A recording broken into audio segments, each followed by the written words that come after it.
DMA fund है, उसमें जनप्रतिनिधि और अधिकारी वहाँ बैठ के ही उसको निर्णय करते हैं, जिला स्तर पे करते हैं, है ना। तो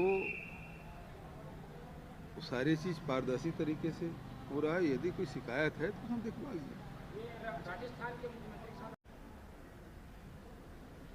मैं धन्यवाद इसलिए दूंगा कि जब कोरोना काल हुआ और प्रधानमंत्री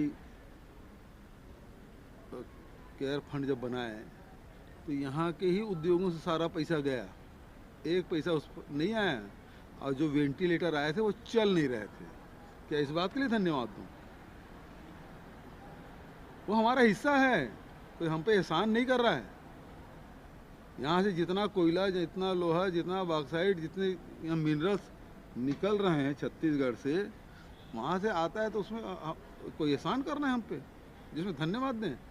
हमारे हक की चीज़ तो दे नहीं रहे। 15,000 करोड़ तो अकेले आपकी जो पहला मिलिट्री फोर्स लगा हुआ है उसका पैसा लेना है। जो सेंटर के जो टैक्स हैं वो अभी तक के जो लेना था वो 12-15 हज़ार करोड़ रुपया है। यदि यही आता है तो 22-25-30 हज़ार करोड़ तो हमको ऐसे ही मिल जाते हैं। तो इस प्रदेश का विकास और होता कि नहीं होता? अभी तक इथेनॉल की जो मांग की है दे नहीं रहे, ये कार्गो की मांग कर रहे हैं दे नहीं रहे। ये कागज़ में आपको लिखना तो है। इथेनॉल की आपको कुछ मांग तो नहीं रहे हैं, इथेनॉल के परमिशन मांग रहे हैं, उसमें आप 3 साल हो गए, 3.5 साल हो रहे हैं, आप दे रहे हैं। किस बात का धन्यवाद? निश्चित रूप से ये राजनयिक और कूटनीतिक चूक ही है कि हमला होने के पहले अपने यदि वहाँ से भारतीय नागरिकों को, बच्चों को ले आते तो आज हम जो पालकों में जो तनाव है, देश के अंदर के जो तनाव है वो नहीं झेलना पड़ता। सर, भाजपा एक आरोप लगा ये है कि ये आपके जो इंटेलिजेंस के फेलियर है। दूसरी बात ये है कि अभी अभी आपने एयर इंडिया बेचा, वहाँ एयर इंडिया की फ़्लाइट जाती है, एक फ़्लाइट जाती थी। और उस समय जब ये तनावपूर्ण स्थिति थी तब ये 24,000 से बढ़ा के टिकट 60,000 और 78,000 तक पहुँचा दिया गया था। उसमें भी वेटिंग चल रहा था। यदि उस समय भी इस रेट को कंट्रोल करते तो बच्चे आ जाते, क्योंकि मध्यम वर्ग के लोग ही गए हैं। क्योंकि यहाँ मेडिकल कॉलेज में पढ़ाना बहुत महंगा है और वहाँ सस्ता पड़ता है, इस कहाँ से वहाँ गए। अब यदि वो सस्ते टिकट होते या जो सामान्य टिकट है वही रहता तो अधिकांश बच्चे वापस आ गए होते।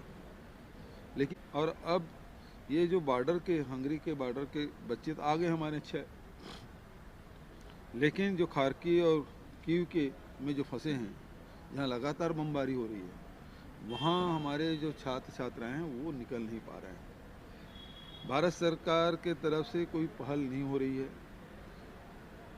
और तो और मतलब उसके भोजन की व्यवस्था नहीं हो पा रही है। यदि वहाँ ट्रांसपोर्टेशन की व्यवस्था हो जाए, जिस प्रकार सड़क मार्ग, अब ट्रेन और हवाई जहाज़ तो है ही नहीं, अब 800 और 1100 किलोमीटर बॉर्डर है, ऐसे में यदि वहाँ बसों की भी व्यवस्था कर दी जाए तो बच्चे बॉर्डर तक पहुँच जाते और वहाँ फिर दूसरे जो देश हैं, पड़ोसी देश हैं, वहाँ से बच्चों को एयरलिफ्ट किया जा सकता है। लेकिन अभी भारत सरकार केवल एक ही प्लेन भेज रही है, यहाँ से एक ही फ़्लाइट है, जबकि लगातार बच्चे आ रहे हैं। एक फ़्लाइट में 240 बच्चे ही आ सकते हैं। यदि फ़्लाइट के फेरे बढ़ा देते तब भी तेज़ी से आप उसको वापस ला पाते।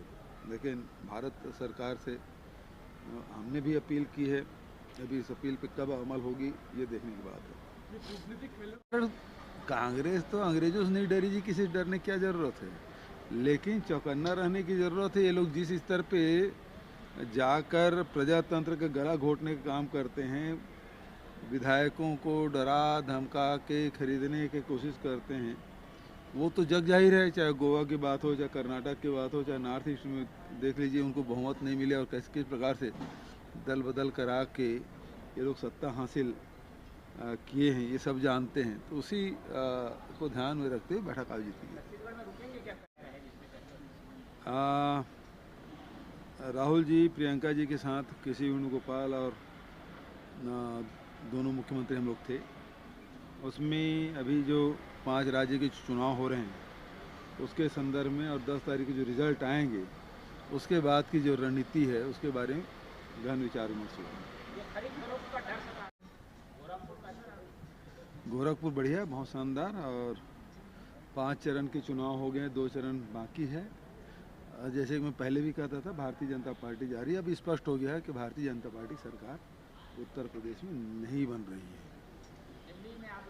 सीनियर लीडर हैं हमारे और विधानसभा के अध्यक्ष हैं, और ये तय करने का काम हाईकमान का है कि कौन राज्यसभा जाएगा, कौन प्रदेश में रहेगा, कौन लोकसभा लड़ेगा, कौन विधानसभा लड़ेगा, नहीं लड़ेगा। वो सारे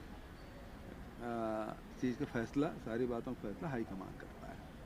किसी से